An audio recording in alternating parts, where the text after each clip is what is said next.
জয় নমস্কার, জয় গুরু বাম, জয় মা তারা।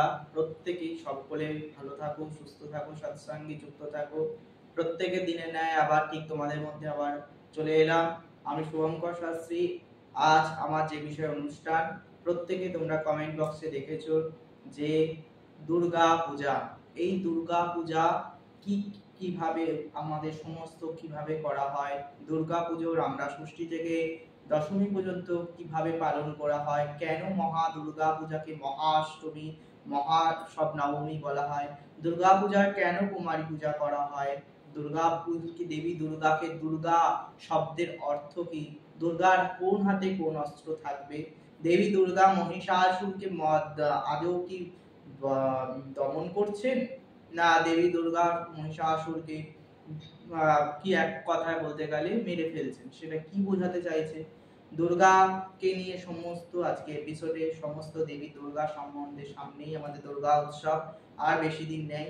এই দুর্গা পুজোয় আমাদের কেন করা হয়, নবদুর্গা কি, কেন দুর্গা পূজায় নবপত্রিকা স্থাপন করা হয়, দুর্গার নবপত্রিকা আসলে কি দেবী দুর্গার মানে স্বরূপ না গণেশের রূপ, নানা রকম কৌতূহল। তাই দুর্গা পূজা নিয়ে আজকে এপিসোড। দুর্গা পূজা কার কি কেমন হবে, দুর্গা পূজা কিভাবে করা হয়, সেই নিয়ে আজকে বিশাল এই অনুষ্ঠান।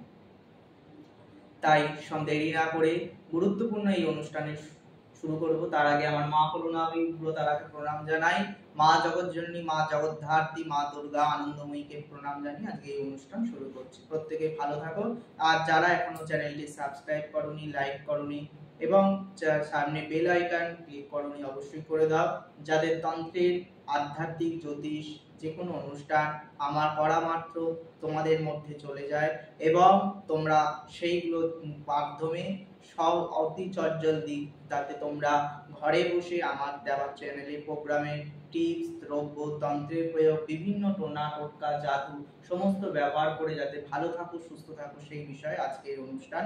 প্রত্যেক দিন আমার চ্যানেলে আরো অনেক এপিসোড বলা আছে, কিভাবে প্রিয়জনকে ফিরিয়ে পাবে, কিভাবে বশীকরণ করতে হবে, কিভাবে বিচ্ছেদ করতে, সব ডিটেলস বলা আছে। কিন্তু আজ মা সামনেই দুর্গা পূজা, দুর্গাকে সম্পর্কে না বলে না, দুর্গা শব্দের অর্থ আগে প্রথমে জানতে হবে। দেবী দুর্গা কে? দুর্গা মানে কি বলছে, দৈত্য নাশর্থ বচন দর্গাম পরিকৃতং উপকার বিঘ্ন নাশস্য বাচক বেদ সমর্থক রে রোগন বচন গ্রীষ্ম পাপগ্ন বাচক ভয় শত্রুঘ্ন বচস্বকার পরিকৃত। অর্থাৎ দুর্গা, আমরা এই দু অক্ষর বিশিষ্ট দুর্গা, দ শব্দের অক্ষর বাংলা অর্থ হচ্ছে, দ অক্ষরটির বাংলা অর্থ দৈত্য বিনাশ করে, হু শব্দের বাংলা অর্থ হচ্ছে তিনি সর্বদা বিঘ্ন নাশ করা, এবং গং শব্দের বাংলা অর্থ হচ্ছে রোগ নাশ করা, আর গাং শব্দের বাংলা অর্থ হচ্ছে শত্রু নাশ করা। তাহলে গা কথাটা, দুর্গা কথাটা, তাহলে আবার রিপিট করছি, দ শব্দের অর্থ হলো দৈত্য নাশ করছে, হু তলায় যে বিশাল দয় হস্যু, হস্যু শব্দের অর্থটা যেটাকে বোঝানো হচ্ছে বিঘ্ন নাশ করে, এবং গ যে শব্দের অর্থ হচ্ছে সর্বরোগ ও পাপ নাশকারী, এবং গয়াকারে গা, গয়ে গা শব্দের অর্থ, সেই শব্দের অর্থ শত্রু নাশ করা। অর্থ হল দৈত্য বিঘ্ন রোগ ও পাপ ও শত্রুর হাত থেকে যিনি রক্ষা করেন, তিনি এক কথায় দুর্গা। দুর্গা পূজা আমরা অনেকেই জেনে থাকি রামচন্দ্র আমল থেকে দেবী দুর্গার এই অকাল বদ্ধন পুজো করেছিলেন, কিন্তু দুর্গা পূজা কিন্তু সব বেদের আমল থেকে শুরু হচ্ছে, বেদের আমল থেকে কিন্তু এই দুর্গা পুজো চলে আসছে। রামচন্দ্র যে আমরা শুনে, তাহলে আমরা যে এতদিন জেনে আসছি যে রামচন্দ্র রাবণকে বিনাশে কালের জন্য এই দুর্গা পূজা অকালে এই বোধন দেবী দুর্গার পূজা করেছিলেন, মা মহিষমর্দিনী রূপে বা কাত্যায়নীর আরাধনা করেছিলেন, সেটা তাহলে আদৌ কি ঠিক? অবশ্যই, কিন্তু তার আগেও কিন্তু এই দুর্গা পূজার প্রচলন ছিলেন। স্বয়ং প্রজাপতি ব্রহ্মা মহিষাসুরকে মর্দন করার জন্য, কখনোই কিন্তু বধ ঠিক নয়, মর্দন শব্দের অর্থ হলো দমন, মহিষাসুরদেরকে কিন্তু মারিননি মা, মহিষাসুরকে কিন্তু মা মর্দন করছেন, মর্দন শব্দের অর্থ দমন করছেন। কিভাবে দমন করছেন? দেবীর সঙ্গে যখন মহাযুদ্ধ শুরু হয় তখন সেই ক্ষেত্রে কিন্তু মহিষাসুর যখন ক্ষণে ক্ষণে যখন ছলনার আশ্রয় নেয়, নানা রূপ যখন পরিবর্তন করেন, তখন সেই ক্ষেত্রে তখন দেখা যায় কি দেবী দুর্গা ক্রুদ্ধ হন তার উপর। যখন ক্ষণে ক্ষণে ছল পরিবর্তন করে থাকে দেবী, যখন দেবীও তার সঙ্গে নানা রূপ ধরে তার সঙ্গে যখন যুদ্ধ করতে থাকে, যখন এইভাবে চলাকালীন যখন মহিষাসুরের বারের একটা যেমন শেষ থাকে, বলে না জমবার বলে, যেমন মার কাছে গেলে তখন মা যখন তার সন্তানকে ধরে তখন খুব যখন তার একটা মা মেরে যায়, যখন তার শিশু খুব যখন দুষ্টুমি করে বা যখন যখন মা হাতে লাঠিটা নেয় তখন কিন্তু কি হয়, তার বাচ্চাটা কোথায় লুকাবো জন্য আশ্রয় নয়। ঠিক পিতার আশ্রয় কিন্তু নেওয়ার জন্য নয়, কোথায় ছুটে বেড়ায়। ঠিক মহিষাসুরেরও এমনই অবস্থা, যখন মহিষাসুর মায়ের এই ভঙ্গি, মায়ের এই রূপ, মায়ের এই হুঙ্কার যখন দেখে মহিষাসুর যখন ঘাবড়ে যায়, ঠিক সেই সময় কিন্তু মহিষাসুর ছলনার আশ্রয় নেয়, নানা রকম রূপ নিয়ে নানা রকম কেন উনি কি দরকার ছিল উনি নানা রকম ছল করার, কেন কি দরকার ছিল? যখন যুদ্ধে মায়ের সঙ্গে যখন পারছেন না তখন সেই ক্ষণে ক্ষণে দেবীর সঙ্গে সে কিন্তু সিংহ রূপ ধারণ করে, গজ রূপ ধারণ করে, মহিষ রূপ ধারণ করে তিনি কিন্তু যুদ্ধক্ষেত্রে থেকে পালানোর জন্য হয়। মা সেই ছলগুলো বুঝতে পারে, কিন্তু মহিষাসুরকে এইভাবে যুদ্ধ চলাকালীন মায়ের সঙ্গে মা কুপিত হন। মা মহিষাসুরের উপর যখন রেগে যান তখন মহিষাসুর একটি কথাই বলেন যে মা, আমি জানি তোমার এই জগতে কোনো নারীর আমি পদতল আমি গ্রহণ করিনি, কোনো মেনকা, কোনো কি বলবো একবারে যোগিনী, কোনো কারোর পদতলকানি আমি তোমার চরণে নিতে যাই এবং যুগে যুগে তোমার চরণের সঙ্গে আমি যেন তোমার চরণে ঠাঁই পাই। এটাই মায়ের কাছে মহিষাসুর যখন প্রার্থনা করলেন, মা তার প্রার্থনায় তথাস্তু বললেন ঠিকই, কিন্তু মা মর্দন করলেন, অর্থাৎ তার ত্রিশূল দিয়ে, যেমন আমরা বগলামুখীকে দেখি যে তার মুদগড় যেটাকে মা হাতে ধরে থাকে, অনেকে ছোট গদা দিয়ে রাখে, কিন্তু মা মুগুরের দিয়ে কিন্তু নাগাসুরকে যেমন তিনি দমন করছেন, ঠিক মা দুর্গার এই রূপের মধ্যে আমরা কিন্তু মহিষাসুরকে তিনি বিনাশকালে মা তাকে দাপির যোগ্য শাস্তি দিয়ে তাকে দমন করে রেখেছেন তার মায়ের পদতলে।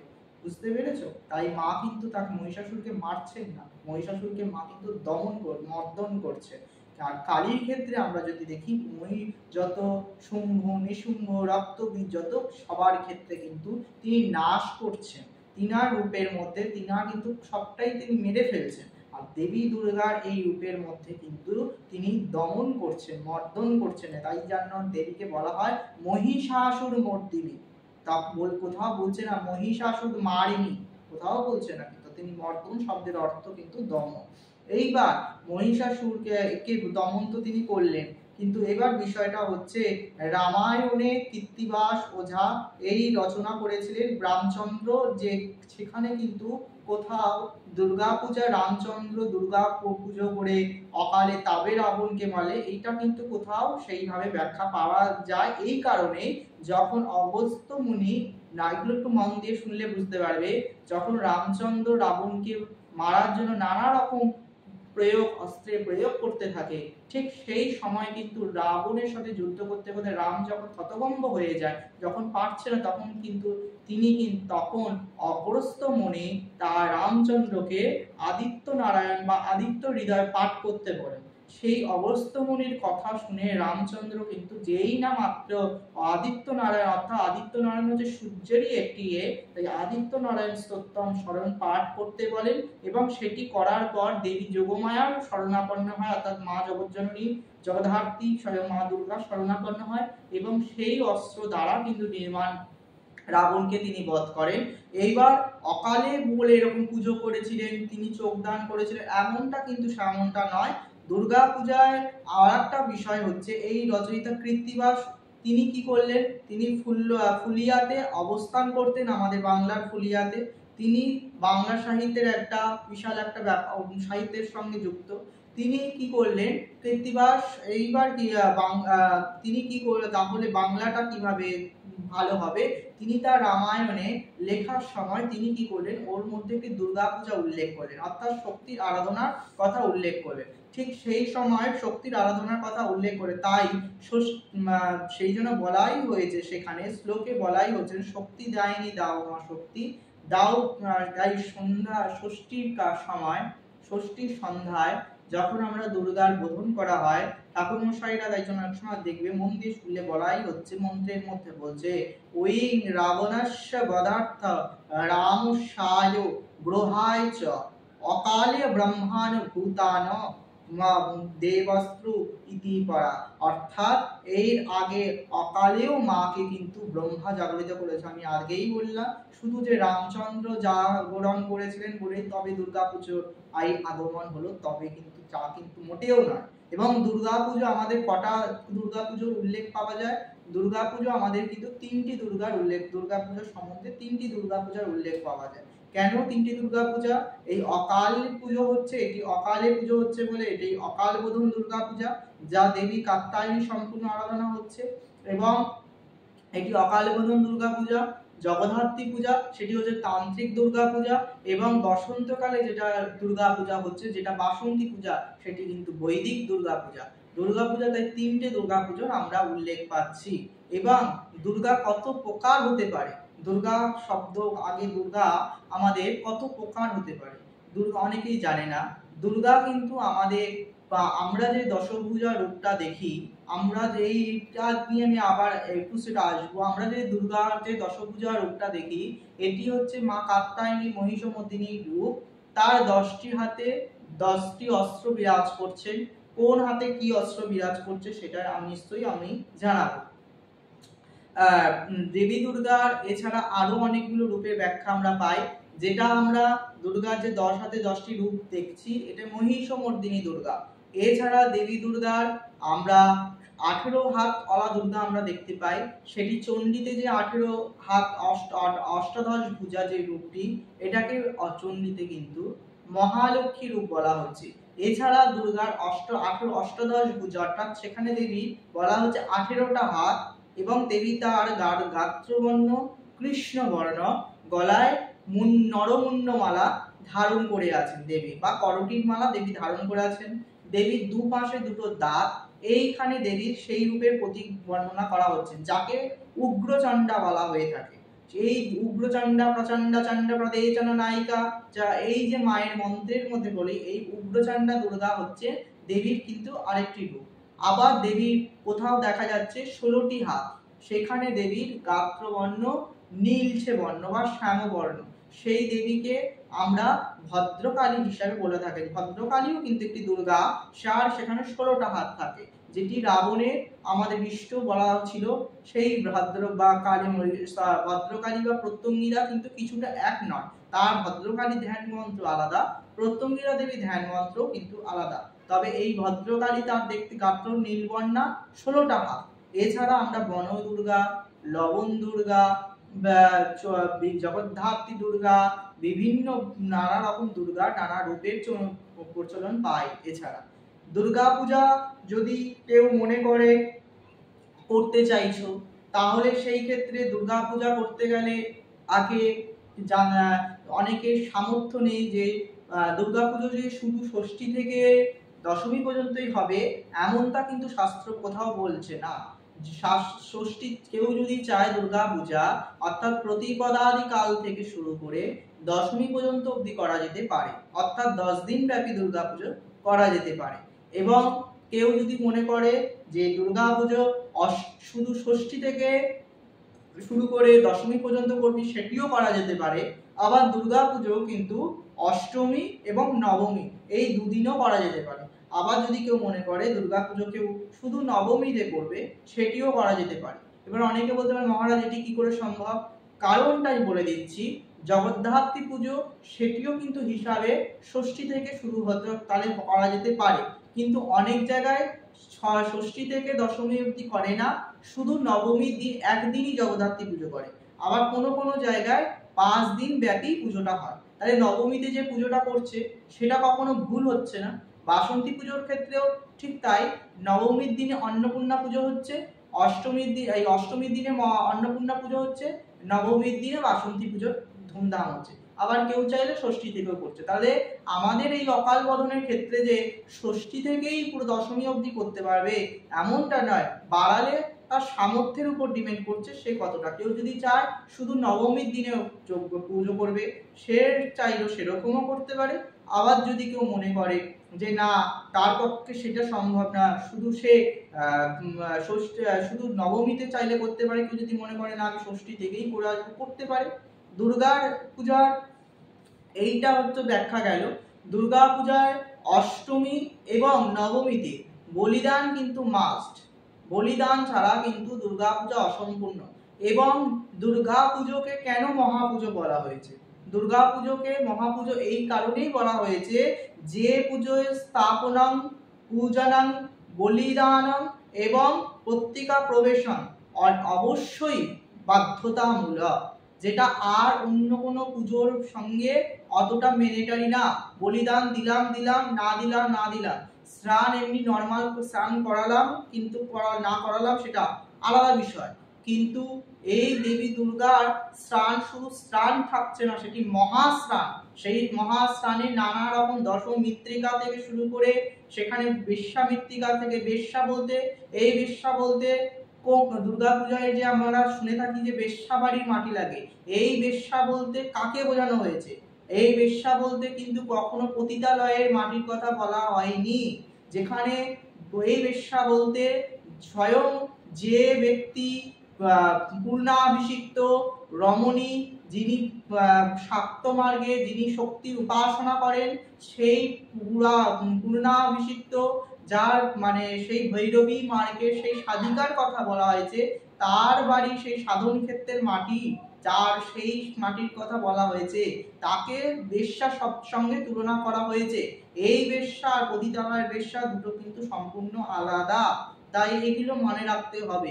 এছাড়া দুর্গা পূজায় যে মৃত্তিকা, দশ মৃত্তিকা, সেখানে ইঁদুরের মাটি থেকে শুরু করে বিভিন্ন মাটি লাগতে পারে এবং দেবীর নানা তৈল, সাত সমুদ্রের জল, বিভিন্ন দ্রব্যাদি দিয়ে মহাস্নান করতেই হবে এবং তারপর এখানে পুজো, ভালো পুজো পাঠ করতে হবে, বলিদান অষ্টমী বা নবমী সন্ধিক্ষণে বলিদান করতে হবে সন্ধি পুজোর মধ্যে। এবং এই সময় বলিদান কেন করতে হবে? অষ্টমী এবং নবমী এই সন্ধিক্ষণেই কিন্তু মা মহিষাসুরকে মর্দন করেছিলেন। সেই সময়টা আমরা যেমন চামুণ্ডার পুজো করে থাকি, যে শুম্ভ নিশুম্ভকে বিনাশের জন্য চামুণ্ডার আবির্ভাব, ঠিক সেরকমই মা মহিষাসুরকেও কিন্তু মর্দন করেছিলেন, কিন্তু মেরে ফেলেননি, মর্দন করেছিলেন তিনি কিন্তু এই অষ্টমী নবমী সন্ধিক্ষণে। এইবার দুর্গা পূজায় আমরা যে নবপত্রিকা স্থাপন করে থাকি, এই নবপত্রিকা কে? নবপত্রিকা মানে কিন্তু কখনোই গণেশের বউ নয়। গণেশের ডান দিকে কেন এই যে গণেশের যে আমরা ডান দিকে দিয়ে থাকি, সেটা হচ্ছে কারণ এটা হচ্ছে গণেশের পাশে রাখতে হবে, কিন্তু এটি দেবীরই প্রতীক, দেবীরই নটা রূপের নটা প্রতীক এবং নটি গাছে নটি দেবীর বা বিরাজ। সেই ক্ষেত্রে সেই নটা রূপকে একসঙ্গে করে সেই নবপত্রিকার পুজো হয়। যেমন হলুদ ক্ষেত্রে আমরা দুর্গা, আমরা কালিকা, আমরা যেমন কচুর যেমন গাছ লাগছে সেখানে কালিকা, রক্তদন্তিকা যেমন দারিম্ব গাছে, বেগ দিয়া ধান গাছে লক্ষ্মী। এইভাবে যে আমরা যে প্রত্যেকটি দ্রব্য যে আমাদের দুর্গাপূজার নবপত্রিকায় যে গাছগুলি ইউজ হয়, সেগুলো কিন্তু এক এক নব দুর্গার সঙ্গে কিন্তু সম্পূর্ণভাবে যুক্ত। তাই নবপত্রিকা দেবী দুর্গার পাশে, গণেশের ডান পাশে স্থাপন করে পুজো করা হয়। এবং সেটি আর একটা কথা হচ্ছে, দুর্গার সঙ্গে অনেকেই বলে থাকে যে লক্ষ্মী, সরস্বতী, কার্তিক, গণেশ এরা মায়ের সন্তান।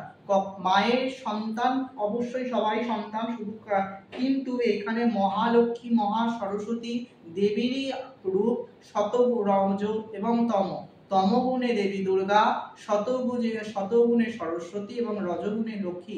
অর্থাৎ মহালক্ষ্মী, মহা সরস্বতী এবং মহাকালী, মহাশক্তির এই ত্রিশক্তির একসঙ্গে কিন্তু আরাধনা করা হচ্ছে।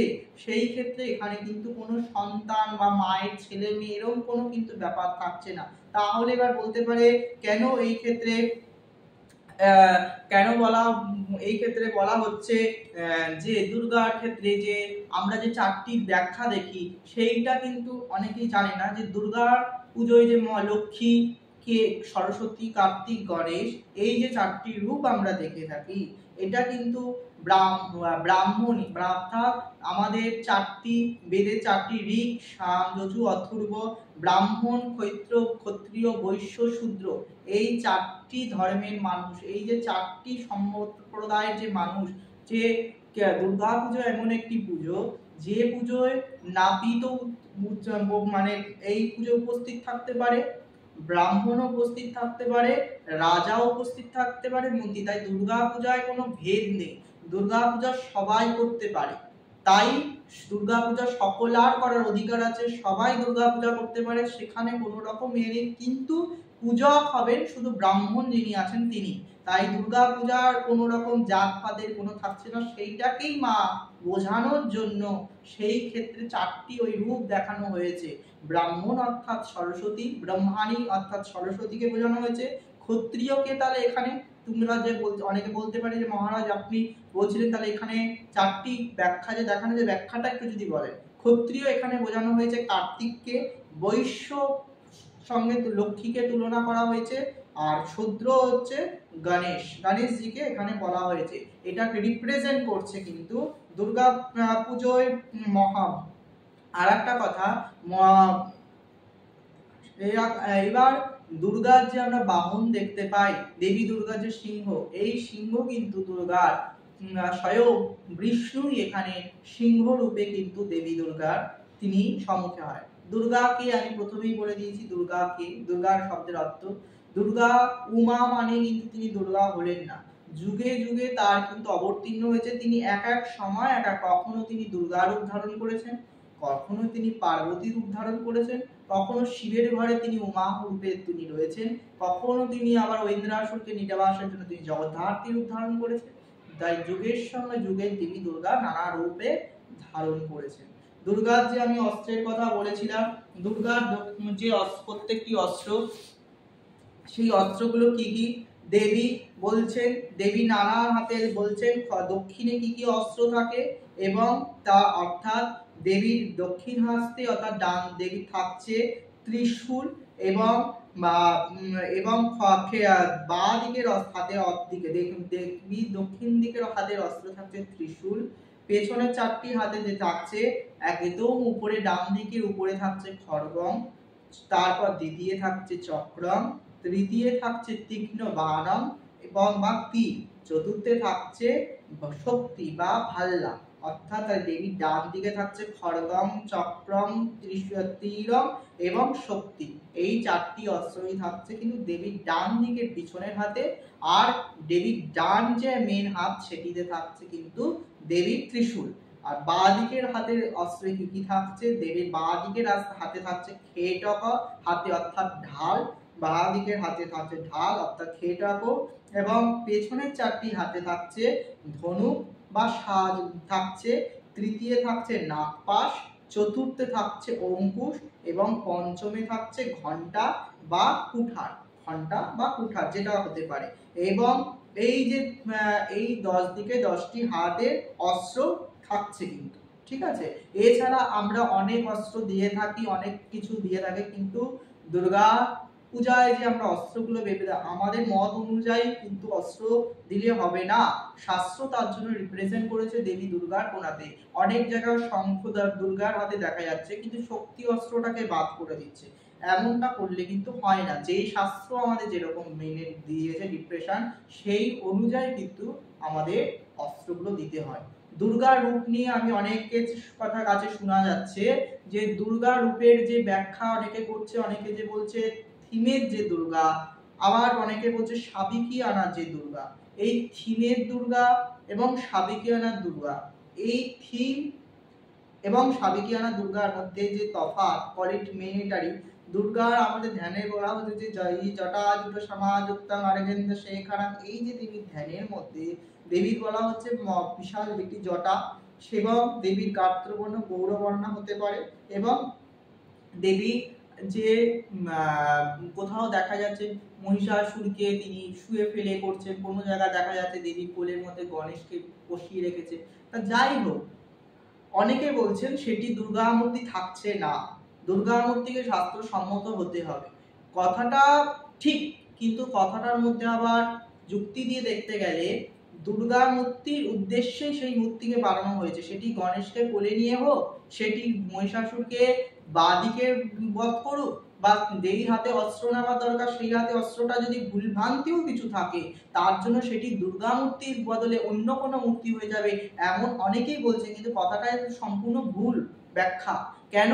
দুর্গা তো দুর্গা, দেবীর ঘটস্থাপন যখন হচ্ছে, দেবীর সামনে যে মূর্তিটা, ওটা হচ্ছে প্রতীক, প্রতিবিম্ব। যখন তার সামনে যখন ঘটস্থাপন করা হচ্ছে, তার মধ্যে যখন প্রাণ করা বিসর্জন, তখন দুর্গা মন্ত্রেই তার কিন্তু অভিষেক, দুর্গা মন্ত্রেই কিন্তু তার ধ্যান, দুর্গার উপরেই সবকিছু উপাচার দিয়ে কিন্তু দুর্গা পূজার উদ্দেশ্যেই হচ্ছে। আদার্স কোনো কিন্তু দেবীর উদ্দেশ্য করে কিন্তু সেই ঘট স্থাপন হচ্ছে না। তাই মূর্তিকে আমি দেখলেই শুধু রিপ্রেজেন্ট করলেই হবে না যে মূর্তিটা কেমন আছে, মূর্তিটা জটা আছে, না মূর্তিটি দিগম্বর অবস্থায় আছে, না মূর্তিটি লেহেঙ্গা পরে আছে, মূর্তিকে রিপ্রেজেন্ট করে দুর্গা হলো দুর্গা হলো না, ওই বলতে গেলে কিন্তু ব্যাখ্যা সেটা কিন্তু সে মতনই পুরো হতে হবে। সেটা শাস্ত্র বলেছে, এটা মানান যায়, কিন্তু ওই দেখতে গেলে আমরা যদি তারা মায়ের রূপমণ্ডলটা দেখি, তারা মায়ের ধ্যান মূর্তি সম্পূর্ণ আলাদা এবং তারা মায়ের রাজবেশের যে মূর্তি সম্পূর্ণ আলাদা। তার ধ্যান মূর্তির সঙ্গে কিন্তু রাজবেশের মূর্তি কখনোই মেলে না। তাহলে ওটা আসল তারা, এটা নকল তারা, এটা কখনো হতে পারে না। তা দুর্গার মূর্তির ক্ষেত্রে যেমন ভাবেই বানানো হোক না কেন, তিনি দুর্গাই থাকছেন, আদার্স কিন্তু কখনো মূর্তি হতে পারে না। যারা বলে থাকে যে থিমের দুর্গার সামনে অনেকে আর একটা ছোট মূর্তি বসিয়ে ওটা সামনে পুজো হবে আর ওটা থিমের উদ্দেশ্যে, তাতে কিন্তু যে ভুল হয়ে গেল, সবকিছু পুজোটাই বিঘ্ন হয়ে গেল, এমনটা অর্থাৎ কোনো মতেই যাওয়া যায় না। এটা সম্পূর্ণ বাজে কথা। যারা বলছেন, যারা আলোচনা করছেন, সম্পূর্ণ মতে আমি বলবো বাজে কথা। দুর্গার হাতে যে অস্ত্রের কথা বলছিলাম, দুর্গার হাতে প্রথমত যে শঙ্খ হলো সৃষ্টির প্রতীক, যা বিশ্বের সমস্ত কেন শঙ্খ থাকে, তিনি হচ্ছেন সৃষ্টির প্রতীক। বিশ্বাস করা হয় মা দুর্গার হাতে এই জগতের সৃষ্টি কর্তা এই অস্ত্র, তাই কে দিয়েছিলেন? স্বয়ং বরুণ দিয়েছিলেন এই অস্ত্র। চক্র আমরা যে হাতে দেখি, এই অস্ত্র হচ্ছে সৃষ্টির ঊর্ধ্বে, আর এবং এই অস্ত্র দিয়েছিলেন স্বয়ং বিষ্ণু। গদাকে জন দিয়েছিলেন গদা, কেন? আনুগত্য, ভালোবাসা, ভক্তির প্রতীক। পদ্ম হচ্ছে আমাদের সমস্ত অন্ধকারের মধ্যে থেকে আলোর ভাব ঘটায় হচ্ছে এই পদ্ম। কে দিয়েছিলেন? পদ্মজনী ব্রহ্মা এই পদ্ম মায়ের হাতে তুলে দিয়েছিলেন। তীরোদ্ধার অর্থাৎ তরোয়াল হচ্ছে আমাদের মগজের বুদ্ধির ধার। এছাড়া তীর ধনুক হচ্ছে শক্তি, যা দিয়েছিলেন স্বয়ং বায়ুদেব। ত্রিশূল দিয়েছিলেন, ত্রিশূল আমাদের রিপ্রেজেন্ট করে মানুষের তিনটি কলার সমন্বয়, সৃষ্টি হলো শত, রজ এবং তম। এ দিয়েছিলেন স্বয়ং মহাদেব। বজ্রকে দিয়েছিলেন, বজ্র দিয়েছিলেন অশ্বিনী বীরতা, শক্তির সৌগতির প্রতীক হলেন এই বজ্র। মা দুটি এই গুণের মধ্যে পৌঁছাতে পারলে, এই দুটি গুণের মধ্যে সক্ষম হলেই দেবরাজ ইন্দ্র মা দুর্গাকে এই অস্ত্র দিয়েছিলেন। সাপ দিয়ে হচ্ছে আমাদের নাগরাজ, সর্পকে দিয়েছিলেন নাগরাজ অর্থাৎ শেষনাগ দিয়েছিলেন এই সর্প, এবং অগ্নি দিয়েছিলেন হচ্ছেন দেব গানত বিদ্যার প্রতীক। এবং দুর্গা পূজায় যে এবার এই আরো বলতে গেলে ভিডিওটি বড় হয়ে যাবে এবং সেই নিয়ে আমি ডিটেলসে আসবো। এবং দুর্গা পূজায় যে বোধন কিভাবে করা হয় আর দুটো বিষয় নিয়ে আলোচনা করব। ষষ্ঠীর দিন কি করা হবে? দুর্গা পূজার এই ষষ্ঠীর দিন অবশ্যই মায়ের বোধন করা হয়, বোধনে সে অবশ্যই বোধন হয়। তারপর সপ্তমীতে দেবী ঘটস্থাপন করা হয় এবং অষ্টমীর দিনে মায়ের বিশেষ করে সন্ধি মায়ের পুজো করা হবে, পুজো পাঠ অঞ্জলি হবে। তারপর সন্ধি পূজা, এই সন্ধি পূজা অষ্টমী 24 ঘন্টার মধ্যে এবং নবমী 24 ঘন্টা অর্থাৎ 48 মিনিটের মধ্যে, 24 মিনিট অষ্টমী 24 মিনিট এবং নবমী 24 মিনিট করে ধরে সে নিয়ে 48 ঘন্টা 48 মিনিটের মধ্যে এই সন্ধি পুজো করা হয়ে থাকে। নবমীর দিনে হোম করা হয় এবং দশমীতে যে মায়ের বিসর্জন, এই যে সিঁদুর খেলা হয়ে থাকে, এই যে সিঁদুর, এই সিঁদুরটা কিন্তু রিপ্রেজেন্ট করে সম্পূর্ণ রক্তের খেলা অর্থাৎ বিজয় উৎসব। এই বিজয়ের আনন্দে কিন্তু আমাদের দুর্গার রাঙা সিঁদুর খেলা অর্থাৎ রক্তের খেলা হয়ে থাকে, এটা কিন্তু আগে জানতে হবে। দুর্গা যেই যে মহিষাসুর মর্দন হলে সেই না মাত্র সংসারের সমস্ত অসুরকে রিপ্রেজেন্ট করা, সমস্ত অসুরকে বিনাশের জন্য সেই বিজয় উৎসব অর্থাৎ রক্তের খেলা লাভ হয়ে থাকে। দুর্গা পুজোয় যে কুমারী, এই কুমারী পুজো কেন করা হয় সেই নিয়ে আমি পরের ভিডিওতে আসবো। পরের ভিডিওটি অনেকটা নালে অনেকটা বড় হয়ে যাচ্ছে। দুর্গা পূজায় কুমারী পুজো কেন করা হয়, চাই সময় যে নাই তবু বলে যাই, আমি ছিলাম, আমি আছি, আমি থাকবো। জয় গুরু বাম, জয় মা। প্রত্যেকে ভালো থাকো, সুস্থ থাকো, সৎসঙ্গে যুক্ত